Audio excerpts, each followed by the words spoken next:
Hi friends, Nicole Vincent here. Today we are checking out this copper disc that was sent to me as a gift to check out and share with you. These are such a great solution to keep your bird baths cleaner and chemical free. The copper works as a natural microbial agent. So when you get the copper disc, you're going to want to peel the blue film off and then set them in your clean bird bath. This one's a little older and stained, so it is clean, although it doesn't look clean. But we're going to fill it up, and I'm going to give it a few days. I typically have to refresh the water about 3 to 4 days.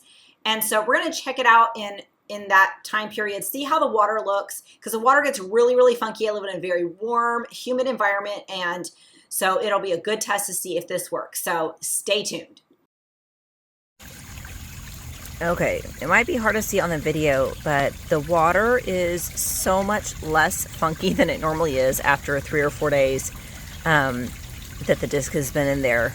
And I am just loving how easy this is and how simple it is and without chemicals. It's great. So hope you enjoy this as much as I do.